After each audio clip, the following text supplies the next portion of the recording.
Hey guys, welcome back. We are going to continue the herbs that I have in my apothecary. So this week we are going to go over cornflower, also known as bachelor's button. So cornflower is a very pretty, has very pretty blue petals. They are kind of star-shaped, so that's what they look like. They're very vibrant, very pretty herb to work with. So some of the things that you can use cornflower for are rituals, spirituality, abundance, love, psychic awareness, self-knowledge, tranquility, work with the fae, health, and cornflower is also associated with yard. So some of the more in-depth ways that you can use cornflower are collect the blossoms, grind them to a fine powder, and sprinkle around your home to draw peace, tranquility, and protection. So if you are having any kind of discord in your home, or you and your spouse are having an argument, you can sprinkle the cornflower around and it will help absorb that negative energy and that chaos around the arguments. You can add to tea to help in divination practices. So cornflower is actually one of the herbs that I put in my teas if I'm getting ready to cast runes or do a rune reading for somebody. Cornflower, along with like mugwort and a couple other herbs that are known for divination.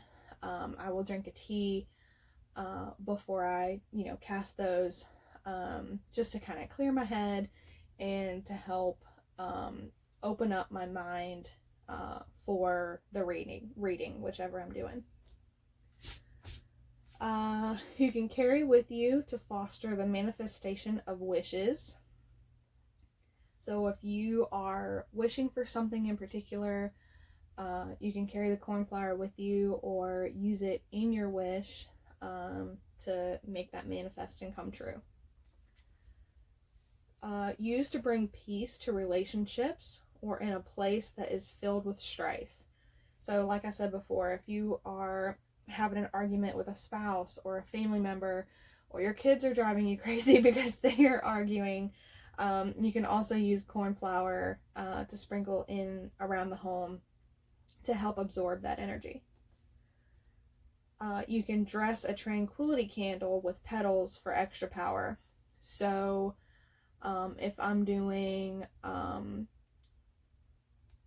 like spiritual work, or I just want to do like a tranquility cleanse, like especially if I am meditating in the bath and doing a ritual bath, I will anoint my candles with cornflower just to help that tranquility and help that energy calm and release.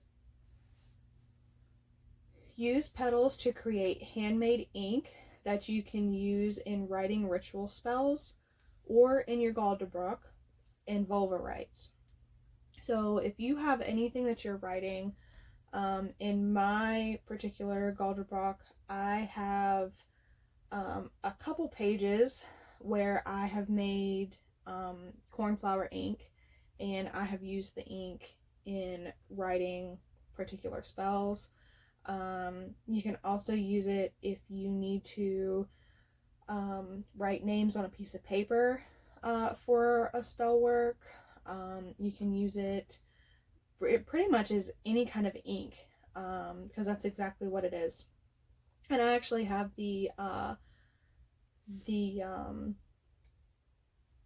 ingredients for the ink, so I will also add that into the comments down below so that way you can see how to make your own cornflower ink. All right. Carry in a sachet to attract a lover. Cornflower is known for helping us see the fae more easily.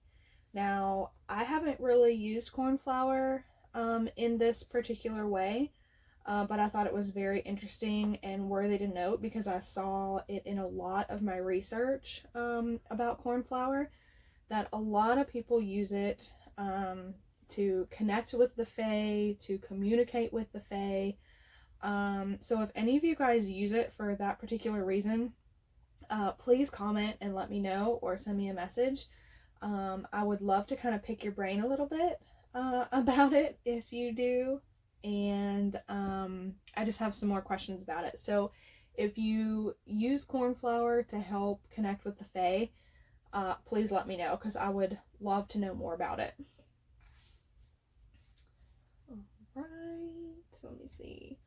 Place flowers in a pouch between your pillows or sprinkle under the bed for fertility. Now, there are a lot of herbs that help with fertility and spicing up your relationship, good times under the sheets. So cornflower is definitely a herb that you can use. I like to use several different herbs whenever I do really anything with herbs. I like to combine them, especially herbs who have like tendencies. So don't be afraid to use more than one herb depending on what your intent is. You can use it as an incense to gain self-knowledge, intuitive healing of blockages, or for accessing inner wisdom. So, like I said before, I will use cornflower in a tea right before I get ready to do a rune reading or a casting, just to kind of, clear my head and help with that that knowledge of being able to read clearly and get the full aspect of what the runes are telling me about a specific person. Add to ritual drinks for good health and protection of health. So cornflower is absolutely safe to drink. Obviously, if you brew it in a tea, you're not gonna, it's not gonna make you sick. But if you make mead, or if you are doing a punch for a party, I like to sprinkle some cornflower on top. It not only does it look pretty, but it just helps with good health, helps protect the people around you. It's just really good for hearth and kin. And you can also use this in rituals for Mother Earth, which I follow a more Norse path. So our Mother Earth is Yard. So anytime I'm doing rituals for her, I will use cornflower. If I'm harvesting other herbs, sometimes if I don't have water or something that another herb would use, I will sprinkle some cornflower around, just depending on what my intent is and how much of that herb that I'm harvesting. Alright, so that's all I have on cornflower this week. I hope you guys have enjoyed it. As always, please comment if you use cornflower in your practice in any other way than what I described today. I always like to hear how people use these herbs in their practices. So please let me know. And if anybody uses this herb to connect with the fae, please let me know how you do that. Alright, so I hope you guys have enjoyed, and I'll see you next week.